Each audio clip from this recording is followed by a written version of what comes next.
Essentially, there are four ways that agencies engage with communities. They can come into a community and provide a direct service. For example, maybe they do an immunization campaign.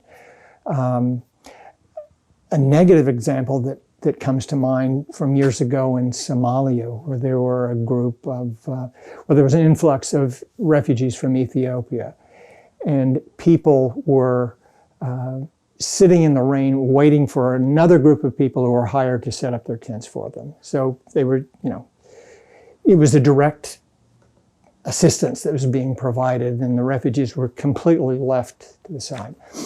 But a second way, and I think it's probably more common, particularly when it comes to child protection activities, and that's for an agency to come in and form a partnership with people in the community and say, the agency says we're concerned about a particular issue. We think that, girls are being abused or whatever it might be. And there's engagement with the community, discussion about, all right, what might we do about this? But then the agency agrees to provide some support, some guidance, maybe do some training. And the community says, yes, we're concerned about this. We'll work with you on that. And that is, I think, far and away the most common approach that's taken. We've seen this a lot with child protection committees and reunification of separated children in emergencies, where the agency that has that responsibility comes and engages with the community and recommends that they form a child protection committee, and they will do the training, they'll provide some support, and then the community agrees that they're going to do certain things that maybe help with the tracing. They'll monitor kids that are returned. The third approach, which has the potential to be more sustainable, is that the agency plays a mobilization role, comes into the communities, helps them reflect on maybe a particular issue, or maybe helps them decide what it is they're most concerned about, and then helps them reflect on, all right, what are they concerned about? What can they do about it? What resources they have to bring to bear on that issue?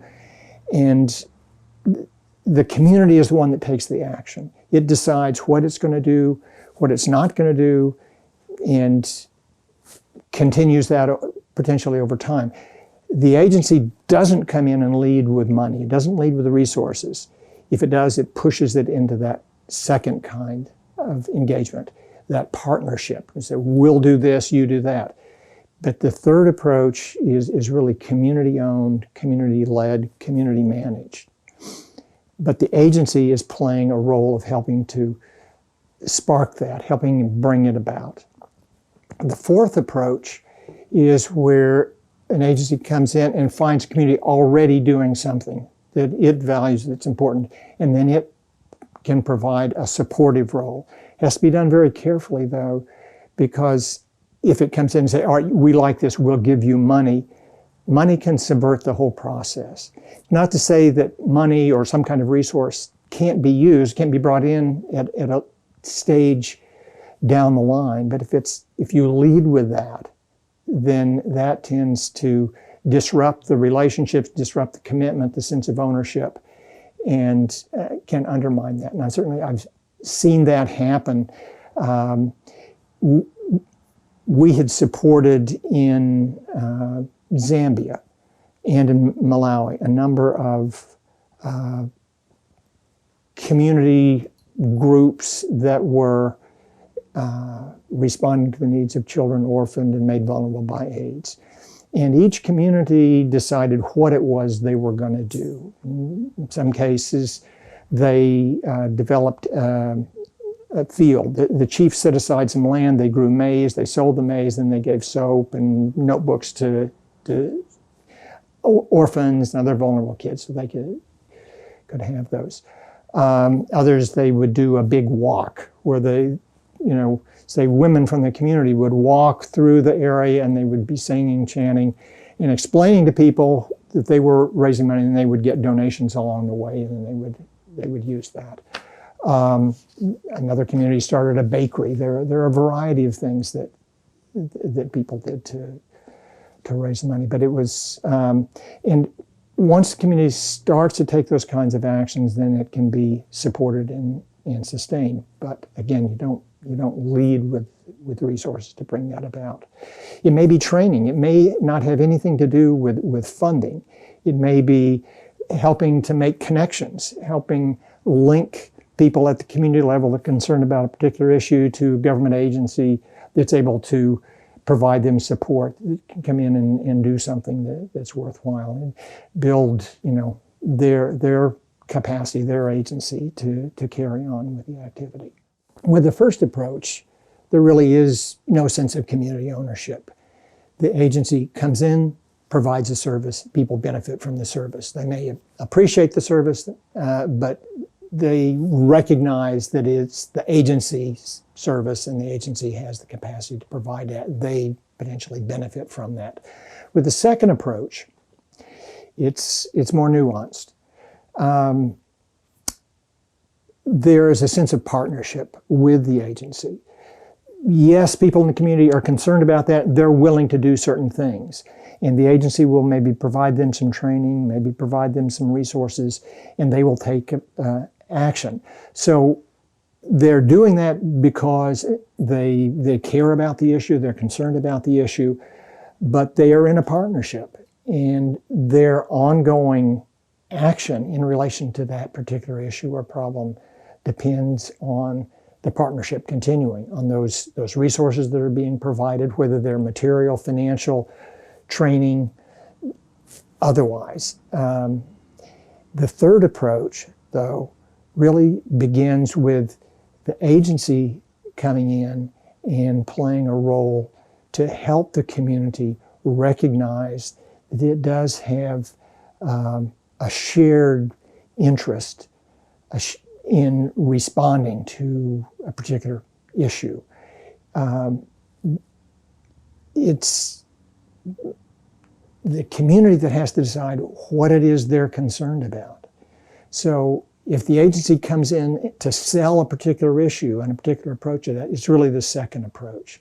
With the third approach, it's using one of a variety of different methodologies that don't necessarily come intuitively. They need to be learned. There's participatory learning and action. There's the journey of life. There are a variety of tools that help one learn how to do that.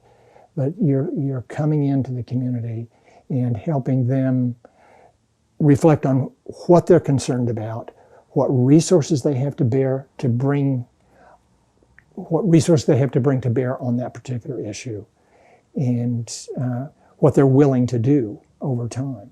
With the third approach, it's a matter of the agency coming into a community and playing a mobilizing role, helping people reflect on their own situation, what they're concerned about, what they're prepared to do about it, what resources they have to apply, and then recognizing that they have a better chance of dealing with that issue if they work together on it than if they struggle with it individually.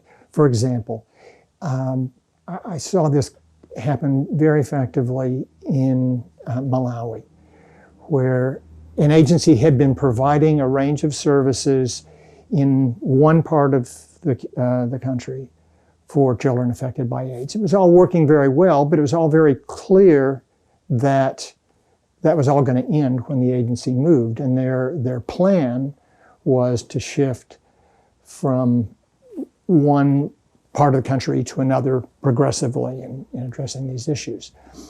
So we raised that issue with them. They thought about it and they said, okay, we understand. So when they went in to Namwera, they found there was an Namwera AIDS Coordinating Committee, and they came in not as an NGO, they came in as part of the District AIDS Coordinating Committee, together with other people from the district.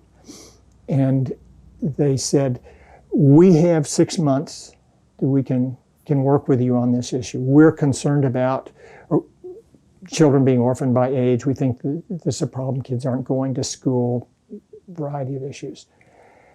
And what do you think? What are you concerned about? And there was a process, and it doesn't happen quickly. There's a lot of back and forth thinking, and particularly dialogue within the community. And people thinking, for example, yeah, my brother died, I'm caring for his kids. My sister's ill, I may end up caring for her kids now. How am I going to do that over time? And other people having similar concerns, recognizing that, all right, if we come together, if we work together on this issue, we've got a better chance of dealing with it than if we're just struggling on our own. The NUMWERA AIDS Coordinating Committee still exists, still functions. What they did when decided they were going to start mobilizing communities in their area. Initially, I think there were 16. They did a similar process that the agency had done with them, going into those communities, helping them reflect on their issues and concerns, what they could do. And then those different communities made different decisions about what it was that they might be able to do. Some raised money through growing maize, where the chief set aside a certain plot of land, the community cultivated that. There were big walks that some of the women did where they went community to community explaining, what they were doing, and they were getting donations from other communities. But each community decided what it would do, how it would do it, and then took responsibility for it. And the agency that came in and helped mobilize this did move on, but those activities continued because people were addressing their own deeply felt concerns, and they realized that by working together, they had a better chance of dealing with those over time. So that helped sustain those actions. We did some research a few years later, 5 years after the funding had ended. And a team went in and they found that in Malawi, where this work had been done, all of the communities still had those community groups that were working to address children's issues. In Zambia, where the similar work had been done, it was a bit more mixed.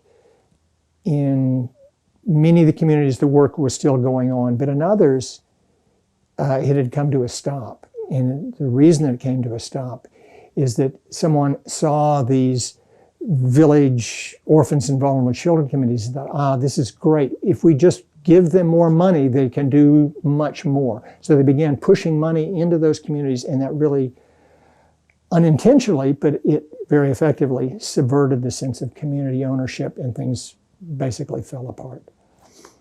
So it's a balance. And you can do that third approach, that community mobilization approach, but you can also turn it back into the second approach. If you begin to assume a certain degree of control, provision, the activities begin to be dependent upon a resource that's being provided by the agency. With the second approach, where there's a partnership between the agency and the community, like I say, that is probably the most common approach that's taken to working on child protection issues with communities. Because it's a partnership, its continuity depends on that partnership continuing. I can't count the number of times I've seen in proposals where an organization explains what they're going to do, how they're going to work with the community, what the results are going to be, and at the end of 2 years, we will turn things over to the community. That never works. It's a partnership. People bought into a partnership. People from the community bought into that partnership. If the partnership ends, the activities are very likely to end, even though people have learned the skills and so forth and see the value in doing it. But that they didn't go into it with a strong sense of ownership. It was a sense of partnership. And that's a very different dynamic.